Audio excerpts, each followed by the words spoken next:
बिस्मिल्लाहिर्रहमानिर्रहीम, अस्सलाम वालेकुम। आप देख रहे हैं sports flix T20 world cup special और मैं हूं हमजा शफीक। तो जनाब, कल के 3 मैचेस की बात करें तो कल 2 बड़े सनसनीखेज मुकाबले देखने में आए, जो कि पहला साउथ अफ्रीका और अफगानिस्तान का था, जो कि साउथ अफ्रीका ने दूसरे सुपर ओवर में वो मैच जीता। और दूसरा बड़ा मैच रात 6:30 बजे जो खेला गया वो था जी टीम इंग्लैंड और टीम वेस्ट इंडीज़। और वेस्ट इंडीज़ ने 196 रन बनाए with the loss of 6 wickets. उसके जवाब में इसको चेज करते हुए जो इंग्लैंड की टीम है 166 रन पर ही ढेर हो गई। और इस तरह से इंग्लैंड ने जो वेस्ट इंडीज़ ने माइटी इंग्लैंड को शिकस्त दी। और ये इंग्लैंड के लिए पहले हमने देखा कि पिछले मैच में बड़ा करीबी ये मामला गया और फिर जाकर इंग्लैंड ने मैच जीता। अब इसमें भी इंग्लैंड जिस तरह से पिटा है, ये डेफिनेटली बहुत से सवालिया निशान जो इनकी परफॉर्मेंस पर उठ रहे होंगे। बहरहाल जी, आज 3 मैचेस, जो कि पहला मैच हमने देखा कि श्रीलंका ने अपने नाम कर लिया, दूसरा मैच नेपाल और इटली, जो कि इटली सरप्राइजिंगली ये मैच जीतने में कामयाब हो गया, और तीसरा मैच इंडिया वर्सेस नामीबिया में जो उनके कप्तानों ने प्रेस कॉन्फ्रेंस में ना कोई गिले शिकवे भी किए टीम इंडिया के लिए, और ये सारी सूरत उन्होंने बताई कि हमारे साथ हो रही है ज़्यादती यहाँ पर इंडिया में, और हमने तो कभी रात को मैच ही नहीं खेला, नामीबिया में ये फैसिलिटीज़ ही नहीं है, तो हमें यहाँ प्रैक्टिस का मौका भी नहीं मिला अंडर लाइट्स, ताकि हम कुछ पता चल सके कि रात की क्रिकेट होती क्या है, खेलना कितना मुश्किल या कितना आसान होता है। बहरहाल ये उन्होंने प्रेस कॉन्फ्रेंस में ऑफिशियली कह दिया है कि हमारे साथ जो है वो ज़्यादती हुई है। साथ ही साथ हमने बात करनी जनाब पाकिस्तान सुपर लीग सीजन 11 के लिए जो प्लेयर्स की ऑक्शन हुई कल, उस पर बात करना बड़ा ज़रूरी है, क्योंकि महंगे से महंगे प्लेयर्स जनाब सेल हुए हैं। जो एक्सपेंसिव प्लेयर्स में हमने स्टीव स्मिथ को सेल्को स्टेलियंस में एंट्री देते हुए भी देख लिया, और उसके बाद साइम अयूब जो कि बॉलिंग और बैटिंग दोनों में छाए में, वो महंगे तरीन अगर खिलाड़ी पाकिस्तानियों की लिस्ट में देखे जाए तो 12 करोड़ से ज़ायद रकम में वो जनाब उनको हैदराबाद ने ख़रीदा है। इस पर भी हम बात करेंगे। हमारे साथ मौजूद होंगे senior sports analyst Ahmed Saeed साहब, साथ ही साथ अहमद कुरैशी ज्वाइन करेंगे, और साथ आकिब कुरैशी जो कि इस वक्त श्रीलंका में मौजूद हैं, वहाँ पे जनाब श्रीलंका में कंडीशंस पूछेंगे कि 15 फरवरी के हवाले से क्या तैयारियां चल रही हैं। सुनने में यार कि होटल्स के जो बुकिंग रेट हैं वो ऑलमोस्ट डबल से भी ज़्यादा हो गए हैं, फ्लाइट रेट महंगे हो गए हैं। इस हवाले से अभी से वहाँ पर गहमा गहमी शुरू हो गई है, और जो कि श्रीलंकन जो हुकूमत है उन्होंने रिक्वेस्ट की थी कि ये मैच ज़रूर खेलिएगा। अहमद सईद साहब, इंग्लैंड वाले मैच ही आ जाते हैं। हमने अफगानिस्तान को डिस्कस किया था। इंग्लैंड, आखिर what went wrong to England, क्या ऐसा हो रहा है? पिछला मैच भी हमने देखा कि बहुत करीबी मार्जिन ये गया था, हल्की सी टीम थी। अब तो अगेंस्ट ये वेस्ट इंडीज़ है, इन्होंने अच्छा परफॉर्म किया, लेकिन 166 फॉर ऑल। जी हाँ, इसमें इंग्लैंड ने जो आगाज़ किया था वो तो बहुत अच्छा आगाज़ था, बहुत एग्रेसिव स्टार्ट उन्होंने किया था, और 8 ओवर में गालिबन वो 85 रन बनाने में कामयाब भी हो गए थे, लेकिन इस दौरान की 2-3 विकेट्स जो हैं वो गिर गई थी। इस वक्त इंग्लैंड का अगर हम कॉम्बिनेशन देखें तो हमें उसमें शायद सारे ही एक तरह के प्लेयर नज़र आते हैं, जिनको एक ही वे ऑफ क्रिकेट जो है वो खेलना आता है। और अगर हम कल की पिच भी देखें, कल की अगर हम कंडीशन भी देखें, तो मुझे लगता है कि 196 का टारगेट भी जब बोर्ड के ऊपर लगा था तो उस वक्त भी कोई भी टीम श्योर नहीं थी कि ये टारगेट जो है वो अचीवेबल नहीं है। वेस्ट इंडीज़ की टीम भी यही सोचकर मैदान में उतरी होगी कि इसको डिफेंड करने में हमें मेहनत करनी पड़ेगी, जबकि इंग्लैंड की टीम भी सोच रही होगी कि ये इस ग्राउंड के एतबार से बाउंड्री बहुत छोटी थी, बॉल जो है वो बैट पर भी अच्छा आ रहा था, लेकिन और जो बॉलिंग करवाई गई इंग्लैंड की जानिब से उसको भी देखकर लग रहा था कि बैटर्स के लिए काफ़ी साजगार विकेट है, सिवाय एक अच्छा स्पेल जो आदिल रशीद ने किया। 4 ओवर में उन्होंने 16 रन दिए और 2 खिलाड़ी आउट किए, तो उसको देखकर ये लग रहा था कि इंग्लैंड जो है वो कहीं ना कहीं इसके करीब ज़रूर पहुंचेगा अगर चेज ना भी कर पाया तो।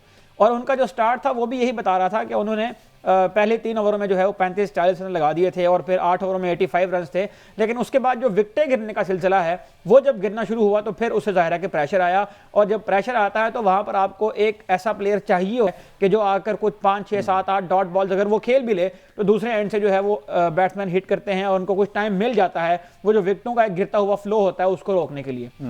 लेकिन इंग्लैंड की टीम के अंदर कोई ऐसा पॉइंट हमें नज़र आता नहीं है जो उनकी, अगर हम 11 देखते हैं, कॉम्बिनेशन देखते हैं, एक ही अंदाज में सारे प्लेयर बैटिंग करते हैं, उनको इस बात से फ़र्क नहीं पड़ता कि विकेट्स गिर रही हैं या नहीं गिर रही हैं, उनका अपना एक प्लेइंग स्टाइल है, वो उसी के मुताबिक आकर जो है उसको एग्जीक्यूट करने की कोशिश करते हैं। फिल सॉल्ट की भी अगर हम विकेट देखें, उन्होंने भी मतलब एक ऐसी बॉल को जिसको ऑन साइड पर भी निगोशिएट किया जा सकता था उसको निकल कर सामने मारने की कोशिश की और वो कैच आउट हो गए। तो मेरा ये ख्याल है कि ये जो शॉट सिलेक्शन थी इंग्लैंड के बैटर्स की, थोड़ी हेस्टीनेस का मुजाहरा किया, थोड़ा जल्दी में नजर आए, थोड़ा मतलब टारगेट को जो है वो जल्दी हासिल करने की कोशिश में कहीं ना कहीं उन्होंने विकेटें गंवा दी, और ये विकेटें गंवाने वाला फैक्टर जो था यही मेरा ख्याल है कि फिर आखिरकार उनकी हार की वजह बना। यहाँ पर दाद देनी इसलिए भी ज़रूरी है वेस्ट इंडीज़ के स्पिनर्स को कि उनके 2 स्पिनर्स ने बहुत शानदार स्पेल करवाया है कंडीशंस के एतबार से। और मैं अगर ये कहूँ कि जो उनका कॉम्बिनेशन था ऑफ स्पिनर का जो उन्हें इस्तेमाल किया उनके कप्तान ने, वो भी बहुत शानदार था कि जैसे जैकोब बेथल जो नए बैट्समैन थे उसके ऊपर आए तो उन्होंने किसी किस्म का रिस्क लेने के बजाय फौरन उनको जो है वो बॉल थमाया और उन्होंने जाकर जो है वो कंटेन किया। वरना जैकब बेथल जिस फॉर्म में है, उन्होंने पिछले मैच में 50 भी स्कोर की थी, कल भी जो है वो लग रहा था कि अगर वो पिच के ऊपर खड़े हो गए तो वो शायद इस मैच को ही ले जाएं। लेकिन कप्तानी की दाद देनी पड़ेगी वेस्ट इंडीज़ की, और साथ ही साथ इंग्लैंड का जो शॉट सिलेक्शन है उसके बारे में उनको गौर करना पड़ेगा, क्योंकि ये नेपाल के खिलाफ भी कोई कन्विंसिंग मैच नहीं जीते थे, वहाँ पर भी बहुत मुश्किल से ये मैच जीतने में कामयाब हुए थे।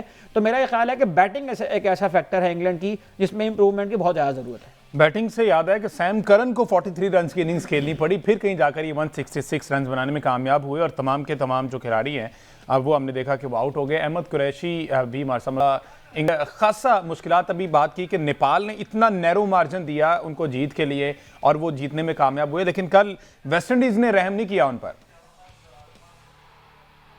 देखें, इंग्लैंड का मुझे लगता है कि जो बैस बॉल वाला एक फार्मूला रहा है थ्रू आउट, वो शायद उनके अपने ही गले पड़ रहा है। इंटेंट से क्रिकेट खेलना, पावर हिटिंग या एग्रेसिव माइंडसेट से क्रिकेट खेलने का ये मतलब नहीं होता कि आप हर बॉल पे अंधाधुंध शॉट्स लगाने की कोशिश करें।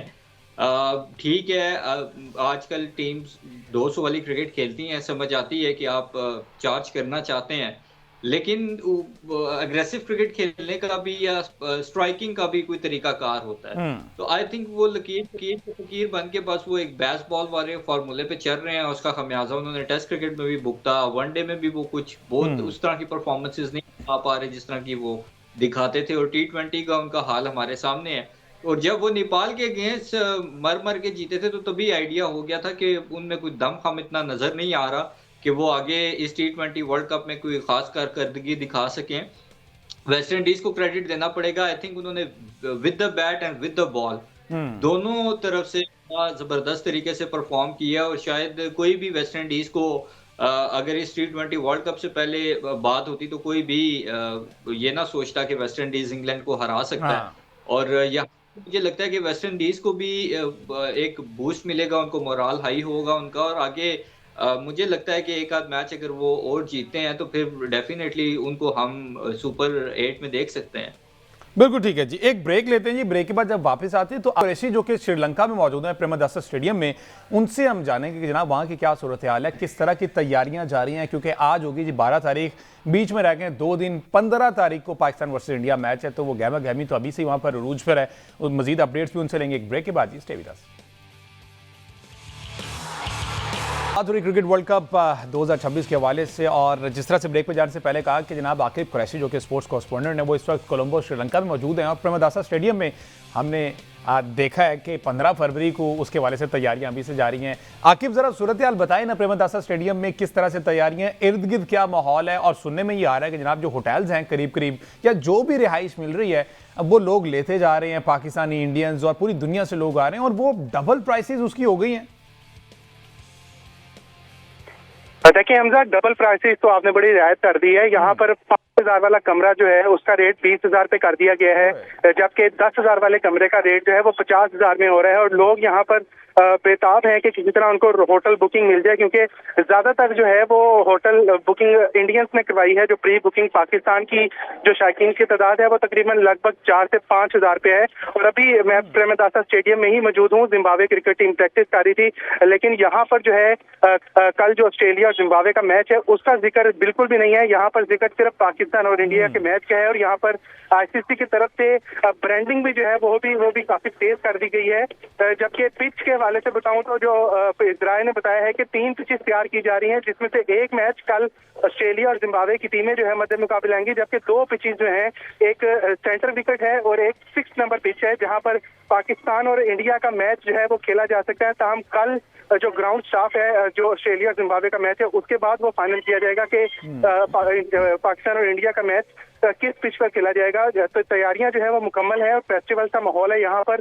जबकि दूसरी तरफ पाकिस्तान क्रिकेट टीम ने आज भी प्रैक्टिस नहीं की, आज आराम किया उन्होंने इन हाउस जो है वो जो जिम किया, प्रैक्टिस सेशन किया, जबकि इंडोर प्रैक्टिस की है अपने होटल में ही, स्विमिंग पूल में ही उन्होंने हिस्सा लिया है। जबकि उन्होंने अपना एक जो कुक है वो भी पाकिस्तान से मंगवाया है ताकि उनको पाकिस्तानी खाने मिल सकें। जबकि दूसरी तरफ इंडियन टीम आज नामीबिया के खिलाफ जब मैच खेलेगी उसके बाद जो है कल इंडिया की टीम यहाँ पर पहुंचेगी और कल इंडियन टीम आराम करेगी, जिसके बाद 14 फरवरी को प्री मैच प्रेस कॉन्फ्रेंस करेंगे। सलमान अली आगा जो कि पाकिस्तान टीम के कप्तान है और सूर्या कुमार यादव जो कि इंडिया के कप्तान है, दोनों प्री मैच प्रेस कॉन्फ्रेंस करेंगे और दोनों टीमें जो है वो प्रैक्टिस सेशन में हिस्सा लेंगी टाटा स्टेडियम में। तो इस तरह एक तैयारियां ऑलमोस्ट मुकम्मल है। जबकि दूसरी तरफ जराये का बताना है कि आज होटल में पाकिस्तान क्रिकेट टीम के थिंक टैंक की एक मीटिंग हुई है जिसमें इंडिया के खिलाफ किसको खिलाना है और किसको ड्रॉप करना है उसके हवाले से बातचीत हुई है। जराये का बताना है कि थिंक टैंक इस चीज पर इत्तेफाक में दिखाई देता है कि ख्वाजा नाफे को मौका दिया जाए। तो ख्वाजा नाफे को अगर मौका मिलता है तो यकीनन फिर उस्मान खान को ड्रॉप करना पड़ेगा और ख्वाजा नाफे से जो है वो विकेट कीपिंग कराई जाएगी। जबकि फखर जमान के हवाले से भी थिंक टैंक में ये बातचीत चल रही है कि उनको भी जो है मौका दिया जाए, क्योंकि उनका ट्रैक रिकॉर्ड जो है वो इंडिया के खिलाफ काफी अच्छा है और सब कॉन्टिनेंट में भी उनका ट्रैक रिकॉर्ड जो है काफी बेहतर है। लेकिन ताहाल जो बज़ाहिर जो है वो ऐसा नहीं लगता कि फखर जमान को प्लेइंग 11 का हिस्सा बनाया जाएगा। तो एक तब्दीली का इम्कान जो है वो कंफर्म बताया जा रहा है थिंक टैंक की तरफ से। जबकि पिच के हवाले से आवाज बताऊं तो यहाँ पर स्पिन ट्रैक बनाने की तैयारी की गई है और जो कोलंबो का इस वक्त मौसम है जिसमें ह्यूमिडिटी बहुत ज्यादा है, 74% जो है वो ह्यूमिडिटी रिकॉर्ड की गई है। जबकि हवा जो है वो चल रही है जिसकी वजह से गर्मी की शिद्दत में तो कमी है लेकिन हवा जो है वो काफी ज्यादा है। और यहाँ पर जो ग्राउंड स्टाफ है उन्होंने इस वक्त पिच को जो है वो कवर किया हुआ है, तमाम पूरे ग्राउंड को जो है कवर कर दिया है, क्योंकि श्रीलंका का ग्राउंड हमेशा से ही मशहूर है कि हल्का से भी बारिश या का मौसम हो तो पूरे ग्राउंड को कवर कर देते हैं। तो इस वक्त पूरे ग्राउंड को कवर कर दिया गया है और पाकिस्तान इंडिया के मैचेस की तमाम तैयारी मुकम्मल है। टिकट के हवाले से बताऊं तो जो प्रेमदासा स्टेडियम के बाहर टिकट बूथ लगा हुआ है वहां पर इस वक्त टिकट नहीं मिली। हमारे कुछ शायकीन से भी यहाँ पर बात हुई जो श्रीलंका के थे, उनका यही आकिब इसकी कैपेसिटी कितनी है स्टेडियम की? दिलवा दें, हम ये टिकट खरीद कर जो है ये मैच देखना चाहते हैं। जबकि जो ऑफिशियल्स हैं उनके जराये ने बताया है कि टिकट आईसीसी की तरफ से जो जारी की गई थी वो 35,000 थी, जबकि आईसीसी की वेबसाइट पर 1,25,000 रजिस्ट्रेशन हुई है। तो इससे हिसाब लगाएं कि कितना यहाँ पर एक जो है वो इस मैच की हाइप क्रिएट की गई है। होटल्स की बुकिंग काफी हद तक बढ़ गई है। एयर टिकट जो है उसमें तकरीबन 50,000 रुपया जो है वो इजाफा कर दिया गया है। जो लाहौर से डायरेक्ट एयरलाइन आती थी, डायरेक्ट जो है वो श्रीलंकन एयरलाइन की जो फ्लाइट चलती थी उसमें जो है 30,000 रुपये जो है इजाफा किया गया है। जो मुंबई से कोलंबो की फ्लाइट थी उसमें 20,000 रुपये इजाफा किया गया है। तो 15 फरवरी को ऑब्वियसली यहाँ पर एक फेस्टिवल सा माहौल है, श्रीलंकन भी तैयार है कि हम इतने बड़े मैच की मेजबानी करें और इसमें से मोस्टली जो है वो पाकिस्तान को सपोर्ट करने के लिए बेताब हैं और टिकट लेने के लिए जो है वो दर बदर फिर रहे हैं। लेकिन जो टिकट बूथ है वहाँ पर इस वक्त किसी किस्म की टिकट नहीं मिल रही है आईसीसी की तरफ से। कल तक जो है अगले 24 घंटों के मुताबिक 24 घंटों में जराये का बताना है कि आईसीसी शायद 10,000 मजीद टिकट जारी कर दे, लेकिन वो सिटिंग नहीं होगी, वो सिर्फ खड़े होने की उसमें इजाजत होगी, क्योंकि सीट जो है यहाँ पर 35,000 है तो 35,000 तो पहले ही बुक हो चुकी हैं। तो 10,000 टिकट मजीद जो है वो आईसीसी जारी कर सकता है। 10,000 टिकट्स और ऐड होने जा रही हैं जी। लेट्स सी, जो जिन्होंने खड़े होकर देखना है, जो मैच देखना है वो देखना ही देखना है। मुझे एक ब्रेक लेना है, ब्रेक से वापस आते हैं तो जो अपने जो पैनलिस्ट हैं उनसे हम बात करेंगे कि ये जो तब्दीलियों की खबर चल रही है और अहमद सईद साहब तो कहते हैं कि मुझे ऐसा लगता है कि बाबर आजम को रेस्ट दे दिया जाएगा, फ़खर जमान की एंट्री हो सकती है और उनका ट्रैक रिकॉर्ड भी अच्छा है। तो अहमद सईद साहब इस पर आप तबसरा कीजिएगा एक ब्रेक के बाद। जी स्टे विद अस।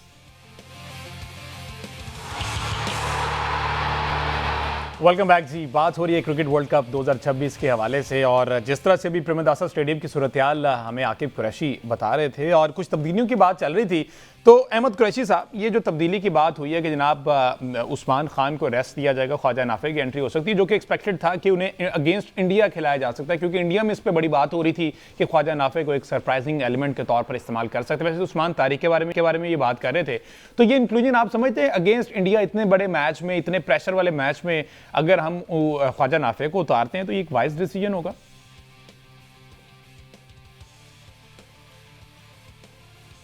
मुझसे पूछ रहे हैं आप हमसे? जी जी जी जी। देखें, ख्वाजा नाफे मेरे ख्याल में अगर उसको हमने इंडिया के अगेंस्ट मैच में खिलाना था तो फिर उससे पहले हमें एटलीस्ट यूएस के अगेंस्ट उसको खिला देना चाहिए था। एकदम से इतने बड़े मैच में उतारना और ये एक्सपेक्ट करना कि वो शायद बहुत बड़ी कंट्रीब्यूशन कर देगा, मेरे ख्याल में ये उसके साथ ज्यादती है। उस्मान खान जो कि पिछले काफी अरसे से मैं पहले भी बार बार बात कर चुका हूँ कि फेल होते आ रहे हैं, कोई ऐसा उनकी खास परफॉर्मेंस नहीं है पाकिस्तान के लिए। कोई 1-2 मैच भी मुझे याद नहीं है जो उन्होंने पाकिस्तान को जिताए हों। अगर आपको याद है तो आप मुझे बता दें, या अहमद सईद साहब को अगर याद हो तो वो बता दें कि उस्मान खान ने कौन सा मैच जिताया पाकिस्तान को अपनी बैटिंग से। तो कहने का मकसद ये है कि अब आपने अगर डिसाइड कर लिया है ख्वाजा नाफे को खिलाने का, तो फिर वो परफॉर्म करे या ना करे, उसी के साथ आगे फिर दीगर मैचेस में कंटिन्यू करें। क्योंकि अब उसको आपने पहले बेंच पे बिठाई रखा, 2 मैचेस आपने उसको खिलाए नहीं, उस्मान खान फेल होता रहा। अभी भी मुझे नहीं लगता कि अगर आप उस्मान खान को कंटिन्यू करते हैं इंडिया के अगेंस्ट, तो वो कुछ बहुत एक्स्ट्रा ऑर्डिनरी परफॉर्मेंस दे देंगे, क्योंकि उनकी ना कोई टेक्निक है, ना कोई उनको बैटिंग की मेरे ख्याल में ज्यादा समझ बूझ है। तो अब फैसला अगर किया है ख्वाजा नाफे को खिलाने का, तो आई होप कि ख्वाजा नाफे इस फैसले को जो है वो सही साबित करें विद हिज बैट। और नो डाउट के एक हाई वोल्टेज मैच या एक्सपेक्टेशंस भी होंगी, जाहिर है ख्वाजा नाफे से अगर वो खेलता है, तो आई होप कि उस एक्सपेक्टेशंस के प्रेशर को वो ज्यादा अपने ऊपर सवार ना करे और अच्छे से अच्छा परफॉर्म करे। अहमद सईद साहब, what's your take on it? देखें, ये बात प्रिंसिपली ठीक है कि अगर ख्वाजा नाफे को खिलाना था तो फिर इनको एक मौका देना चाहिए था, लेकिन शायद पाकिस्तान क्रिकेट में इस तरह के फैसले पहले भी हुए हैं। और समटाइम्स ये ऐसे भी होता है कि जब आप किसी प्लेयर को टीम के साथ ज़्यादा लंबा अर्थ रखने में इंटरेस्टेड ना हो, तो फिर उन्हें इस तरह की आजमाइश में डाला जाता है कि आप एक क्रंच मैच में आए, अगर परफॉर्म कर दिया तो हीरो बन जाएंगे, ना परफॉर्म कर पाए 2 मैच के बाद ड्रॉप्स हो जाएंगे। पाकिस्तान में इस तरह की बहुत सारी मिसालें हमें मिलती हैं। मुझे इस मैच में जो टीम कॉम्बिनेशन की बात हो रही है, मुझे सिर्फ इस पर एक पॉइंट ऐड करना है, और वो पॉइंट ये है कि 2 फरवरी को इसी स्पोर्ट्स फ्लिक्स के प्लेटफॉर्म से हमने ये बात की थी कि हो सकता है कि इंडिया के मैच से पहले आपको ये खबर भी आए कि शाहीन अफरीदी को पाकिस्तान की टीम से ड्रॉप कर दिया गया है। अब इस वक्त अगर आप देखें पूरे 11 के अंदर बाबर आजम ने पिछले मैच में स्कोर कर दिया है, और उस्मान खान को तो मतलब 8वें नंबर पर बैटिंग करवाई गई है। और मुझे ये लगता है कि इन तीनों विकेट कीपिंग ऑप्शन में शायद हमारे पास बतौर विकेट कीपर बेहतर ऑप्शन जो है वो उस्मान खान ही हैं, ख्वाजा नाफे और सावदा फरहान के साथ अगर हम कंपेयर करें तो बतौर विकेट कीपर बैट्समैन नहीं, एक विकेट कीपर के तौर पर उस्मान खान शायद बेहतर ऑप्शन है। शाहीन अफरीदी पाकिस्तान की टीम में इस वक्त वो वाहिद लिंक हैं जिनके बारे में कहा जा रहा है कि वो वीक लिंक है पाकिस्तान का, क्योंकि ना उनसे परफॉर्म हो रहा है, ना उनसे नया बॉल इस्तेमाल हो रहा है, और ना ही वो अपना इंपैक्ट क्रिएट करने में कामयाब हो रहे हैं। पिछले मैच में भी अगर आप देखें तो उनको शायद एक यॉर्कर एक ठीक जगह पर गिराने के लिए कोई 10-12 बार अटेम्प्ट करनी पड़ी, जिसमें से 7 या 8 बॉल जो है फुल टॉस हुई और वो सारी बाउंड्री पर गई। तो शाहीन अफरीदी जो कभी हमारे स्ट्राइक बॉलर थे, उनकी लाइनर लेंथ का ये हाल है कि उनसे यूएसए के खिलाफ भी यॉर्कर जो है वो पिन पॉइंट उसके ऊपर नहीं गिर रहा था। तो मुझे ये लगता है कि शाहीन अफरीदी इस वक्त पाकिस्तान की टीम में एक ऐसा लिंक है कि जिनको ड्रॉप करके सलमान मिर्जा को चांस मिलना चाहिए। शाहीन शाह अफरीदी को जनाब ड्रॉप किया जाना चाहिए। तो जो आकिब कुरैशी साहब, शाहीन शाह अफरीदी को अगर हम ड्रॉप करते हैं, सलमान मिर्ज़ा आता है और ऊपर से फ़खर जमान को ड्रॉप करने, बाबर आजम को ड्रॉप करने की भी हमने खबर सुनी कि ऐसा हो सकता है कि फ़खर जमान की इंक्लूजन हो जाए, तो अचानक से बड़े मैच में इतनी सारी तब्दीलियां अगर कर दी जाएंगी तो ये तो बड़ी ज़्यादा मैनेजमेंट खुद कन्फ्यूजन का शिकार हो जाएगी।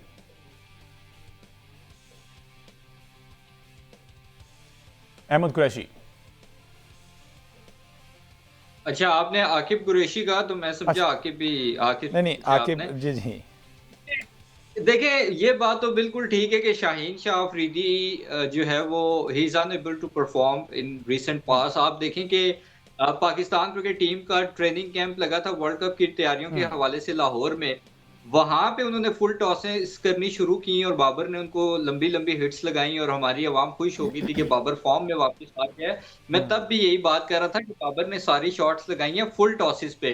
बाबर फुल टॉसेस पे शॉट लगा रहा है, इससे बड़ा मेरा कंसर्न ये है कि शाहीन शाह अफरीदी फुल टॉसेस दे रहा है, तो वही चीज उन्होंने कंटिन्यू की है। आप देख लें इस वर्ल्ड कप में भी, तो अगर एज अ बॉलर आपका यॉर्कर ही एग्जीक्यूट नहीं हो रहा, और जैसे अहमद सईद साहब ने कहा 10 में से 7 आपकी अगर फुल टॉसेस हो रही हैं, तो एज अ फास्ट बॉलर आप प्रैक्टिस किस चीज की करते हैं? मेरी ये समझ से बाहर है। दूसरा, मेरे ख्याल में कहीं ना कहीं शाहीन शाह अफरीदी अपने दोस्त हारिस रऊफ की कमी भी पूरी कर रहे हैं, क्योंकि कल भी मैं एक प्रोग्राम में बात कर रहा था कि हारिस रऊफ नहीं है तो किसी तरह भी लग नहीं रहा कि हारिस रऊफ की कमी फील हो रही है। इस चीज को बड़ा सीरियसली देखना पड़ेगा शाहीन को भी, टीम मैनेजमेंट को भी। और अगर शाहीन मुकम्मल तौर पे फिट फील नहीं कर रहा या वो अच्छा फील नहीं कर रहा, तो मेरे ख्याल में उसको रेस्ट करा के अगर हम सलमान मिर्जा को खिलाते हैं तो वो एक थोड़ा सा सरप्राइजिंग एलिमेंट भी हो सकता है इंडिया के अगेंस्ट, क्योंकि वो बहुत ज्यादा एक्सपोज्ड नहीं हुआ as compare to Shaheen Shah Afridi. तो मेरे ख्याल में ये भी एक अच्छा डिसीजन हो सकता है। बाकी अब देखें, बहुत ज्यादा आप चेंजेस कर नहीं सकते, क्योंकि बहुत ज्यादा अगर आप चेंजेस करेंगे तो फिर आप ये एक्सपेक्ट ना करें कि रातों रात आप इंडिया के अगेंस्ट कोई बहुत चमत्कारी किस्म की जो है वो जीत ले लेंगे। आपको ठीक है, कंटिन्यू करना पड़ेगा। लेट्स सी जी, 2 और दिन जब- अभी हैं, इसमें डेली मैनेजमेंट जो है वो सोच विचार करेगी और देखना ये होगा कि किन प्लेयर्स को बाहर बैठाया जाता है इस बड़े मैच में। एट द एंड हमें जो है वो अगेंस्ट इंडिया जीत चाहिए, प्लेयर्स चाहे जो भी हों उस पर मैनेजमेंट बेहतर जानती है कि किसको खिलाना है किसको नहीं। फर्दर भी आगे प्रोग्राम्स में हम बात करेंगे इस पर। मुझे दीजिए इजाजत, अल्लाह हाफिज।